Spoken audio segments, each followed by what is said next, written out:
WWE Fastlane is the last pay-per-view before WrestleMania 31. It is essentially the preview of what WWE will showcase at WrestleMania, as the matches on the card have implications that will affect WWE's biggest show of the year.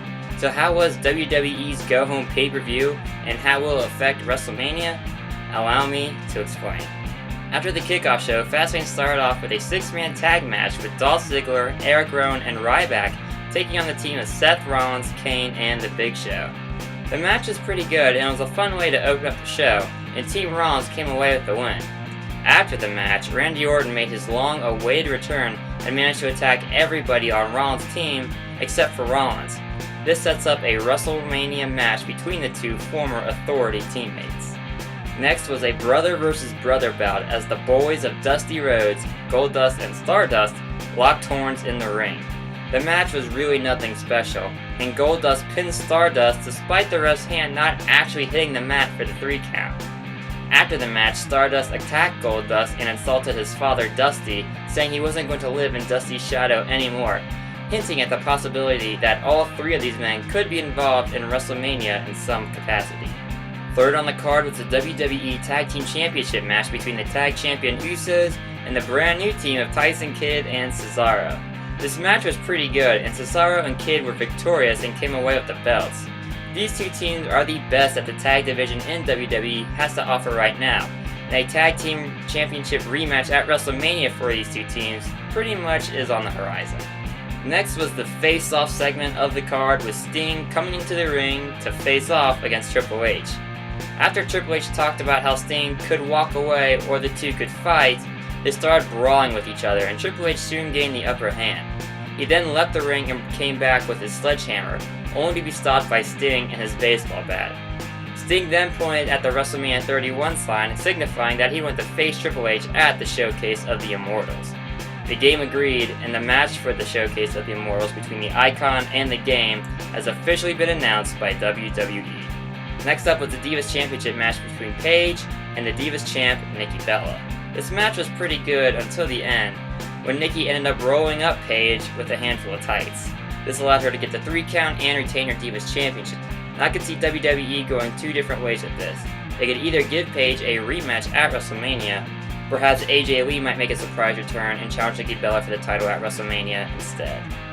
What followed was the Intercontinental Championship match between my personal favorite and Cincinnati's favorite wrestling son, Dean Ambrose, and the Intercontinental Champion, Wade Barrett. The match was building steam, but it seemed to end way too soon, as Ambrose was disqualified for defying the ref's orders by refusing to stop attacking Barrett. Ambrose then left with the belt, allowing Ambrose to look strong in defeat before eventually having him win the title in a rematch against Barrett at WrestleMania 31. Next up was a segment in which Bray Wyatt trolled the entire WWE universe. He came to the ring in a coffin to The Undertaker's music with druids following him. Now I'm sure a lot of people thought this was The Undertaker, but when I heard The Undertaker's music I thought Bray Wyatt was up to something.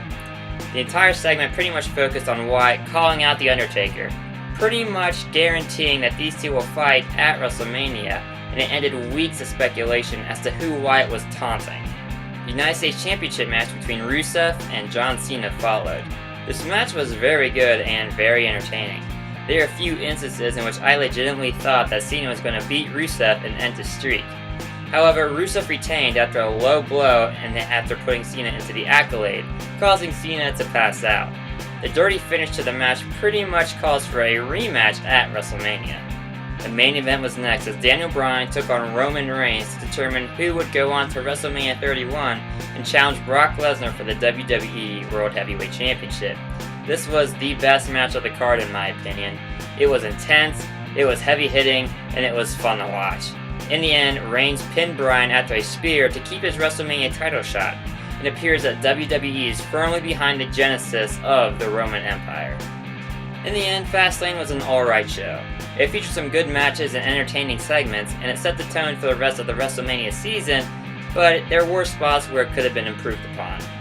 WWE, however, usually produces its best content of the year between now and WrestleMania, so you can bet that the road to WrestleMania will be filled with twists, turns, and plenty of surprises, and I personally cannot wait to see what those twists, turns, and surprises are.